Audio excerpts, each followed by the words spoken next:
నమస్తే, Rishi tours and travels driving స్కూల్కు స్వాగతం. ఈరోజు క్లాస్ మనకి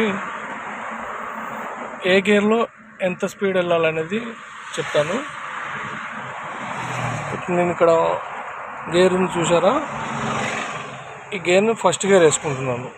నేను ఇంతకుముందు క్లాస్లో చెప్పాను, ఈ మిడిల్ లైన్ వచ్చేసి న్యూట్రల్ లైన్ అని చెప్పినాను. లెఫ్ట్ సైడ్ ప్రెస్ చేసి ఫస్ట్ గేర్ వేస్తున్నాను అనమాట. స్పీడోమీటర్లో చూసుకుంటే మెల్లగా హాఫ్ క్లచ్ రిలీజ్ చేసి మూవ్ చేస్తూ ఉండాలన్నమాట. హాఫ్ క్లచ్ రిలీజ్ చేసి మూవ్ చేస్తూ ఉంటే మనకు స్పీడోమీటర్లో పెరుగుతుంది. చూసారా, ఒక 15 to 20 స్పీడ్ వస్తుంది. 20 స్పీడ్ వచ్చింది చూసినారా. అప్పుడు ఈ 20 స్పీడ్ దాకా రాగానే క్లచ్ అనేది ప్రెస్ చేసేయాలి. ఎక్సిలేటర్ వదిలిపెట్టి క్లచ్ ప్రెస్ చేసి సెకండ్ గేర్కి షిఫ్ట్ చేసుకోవాలన్నమాట.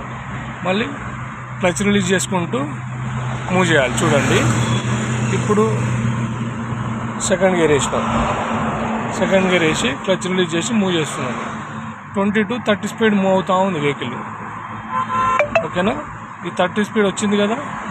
ఇప్పుడు వచ్చేసి మనం మళ్ళీ క్లచ్ ప్రెస్ చేసి థర్డ్ గేర్ షిఫ్ట్ చేసుకొని 30 నుంచి 40 వరకు థర్డ్ గేర్లో మూవ్ చేసుకుంటూ ఉండాలన్నమాట. చూడండి, ఇప్పుడు ఇక్కడ నేను యూటర్న్ తీసుకుంటాను. స్పీడ్ స్లో కావచ్చు.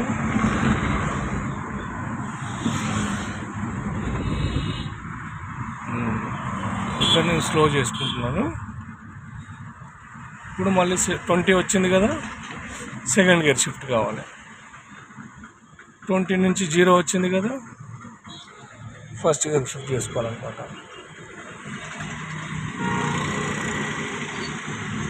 మెల్లగా హాఫ్ క్లచ్ రిలీజ్ చేసుకుంటూ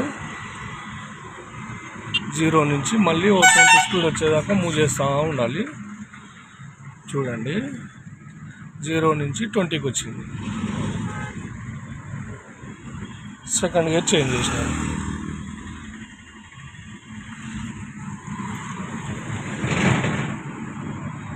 ట్వంటీ నుంచి ఒక 30 స్పీడ్ దాకా రాగానే మళ్ళీ థర్డ్ గేర్ చేంజ్ చేసుకోవాలన్నమాట. థర్డ్ గేర్ చేసినాను.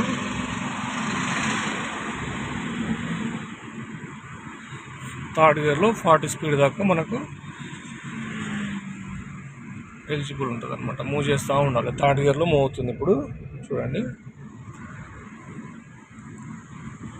ఓకే ఫ్రెండ్స్, నెక్స్ట్ క్లాస్లో 4th గేర్ 5th గేర్ది చెప్తాను. ఎందుకంటే మనకు వెహికల్ ఇంతే స్పీడ్ వెళ్ళాలి, ఇక్కడ ఆగాల్సి ఉన్నది, దాని గురించే. Okay, thank you friends.